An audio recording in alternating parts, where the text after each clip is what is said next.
A'udzubillahiminasyaitonirrajim. Bismillahirrahmanirrahim. Teman-teman, kali ini saya ingin mengabarkan kepada kalian bahwa Surya Paloh yang katanya kemarin ingin mengusung perubahan dan lain sebagainya itu dengan mengangkat Anies sebagai calon presiden, ternyata sekarang dia telah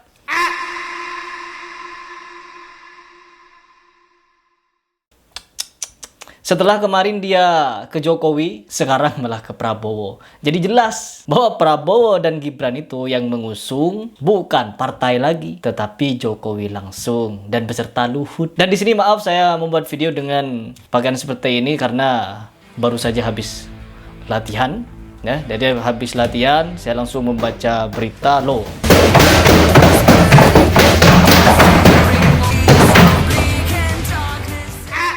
Bener kan apa yang saya prediksikan di video saya sebelumnya? Bahwa sebagaimanapun kita membela paslon jagoan kita untuk maju menjadi presiden, Abah jadi presiden. Sudah didoakan, sudah direstui Ijtima Ba'alawi, didukung wali-wali, AOS kemarin juga sudah ngangkat dia sebagai Imam Mahdi dan lain sebagainya. Bukan cuma diangkat sebagai Imam Mahdi, dikirim utusan berupa malaikat 1 juta. 1000 malaikat dikirim dan per malaikatnya membawa 1000 malaikat, 1 juta. Sudah dikirimkan 1 juta malaikat, Ijtima Ba'alawi sudah menjadi Imam Mahdi, sudah ingin menyehatkan semua rakyat Indonesia, sudah ingin memperkaya semua orang Indonesia, meniadakan kemiskinan di Indonesia, tapi pada ujung-ujungnya nggak jadi presiden juga, ya. Bukan cuma nggak jadi presiden, melalui quick count, melalui real count, kalah telak dari Prabowo Subianto. Karena apa? Sudah direstui sama Jokowi. Di belakang Anies Baswedan ada siapa? Ada Surya Paloh yang mengangkat dia dari Partai Nasdem. Di belakang Prabowo ada siapa? Ada Jokowi. Di belakang Ganjar Pranowo siapa? Ada Megawati. Dan sekarang mereka sedang berembuk untuk politik mereka masing-masing. Dan kita yang selama ini gontok-gontokan, bertengkar sana sini, membela paslon ini, paslon itu, pada ujung-ujungnya ngenes juga. Allah. Apa yang kalian dapatkan? Ya, setelah melihat ini apa yang kalian dapatkan?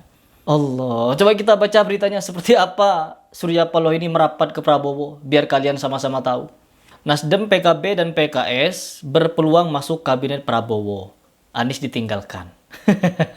Pengamat politik Ujang Kamarudin menilai Partai Kebangkitan Bangsa PKB, Partai Keadilan Sejahtera PKS, hingga Nasdem berpeluang masuk kabinet Prabowo Subianto. Ujang menyebut ada perbedaan alasan mengapa dua partai Muslim dengan akar rumput berbeda itu berpotensi merapat ke Prabowo. Ujang mengatakan PKB selama ini tidak memiliki DNA oposisi. Ya, sedangkan PKS, kata Ujang, memiliki kedekatan dengan Prabowo. Kedua pihak pernah bekerja sama dalam Pilpres 2024. Pemilihan Gubernur Jakarta 2017 dan pemilihan Presiden 2019. Yang kelihatannya beroposisi hanya Partai Demokrasi Indonesia Perjuangan. Sejauh ini, Sekretaris Jenderal PDI Perjuangan Hasto Kristianto menyatakan partainya siap berada di luar pemerintahan. Pernyataan Hasto dilontarkan Kamis. Hasto menyebut partai berlambang banteng moncong putih itu siap berjuang di luar pemerintahan melalui parlemen untuk menjalankan tugas check and balance. Sebelumnya Jokowi bertemu dengan Ketua Umum Partai Nasdem Surya Paloh. Ini dilihat sebagai indikasi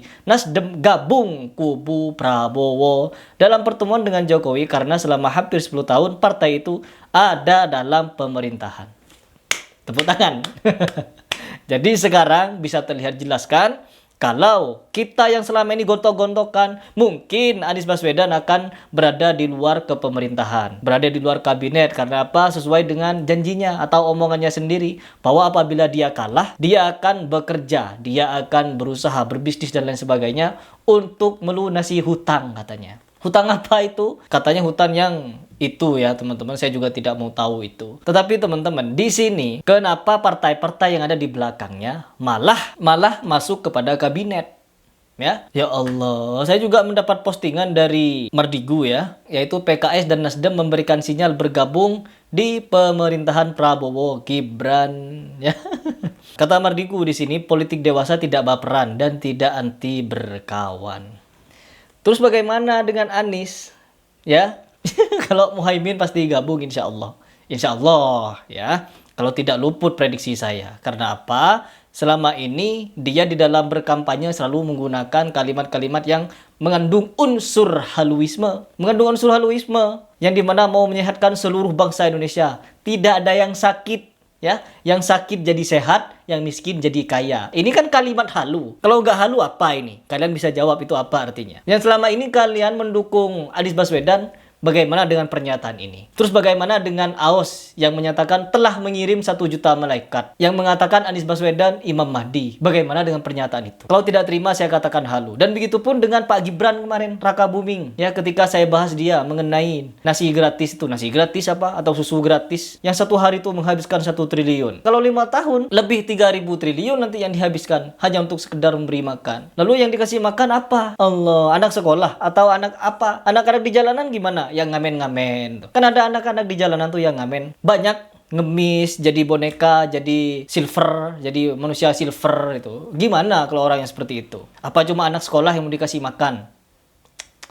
Allah. Di sini kalau kita sebagai orang yang berusaha berpikir sehat, pasti akan mendapatkan jawaban dari pernyataan-pernyataan yang sejatinya itu tidak bisa kita terima dengan akal sehat. Tetapi mau bagaimana lagi? Karena di Indonesia itu memang krisis fanatisme dan krisis gulu. Jangankan orang yang mendoktrin tentang janji-janji, ya janji-janji ini, janji itu, janji ini. Orang yang mendoktrin haluisme saja dipercaya. Ya, bagaimana?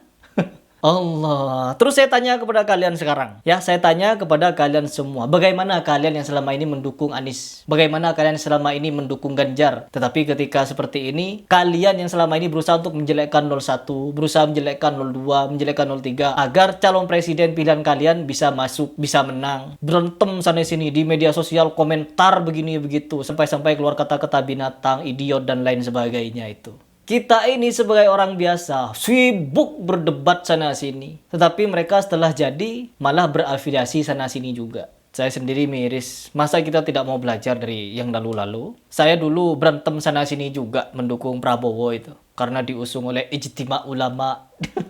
Diusung oleh Habib Rizik Syihab. Tapi sekarang saya sudah enggak. Apalagi diusung Habib-Habib ini. Sudah enggak, sama sekali enggak. Bagaimana dengan kalian? Silahkan komentar saja di bawah. Saya tidak punya banyak teori lagi. Kalian bisa membacanya sendiri.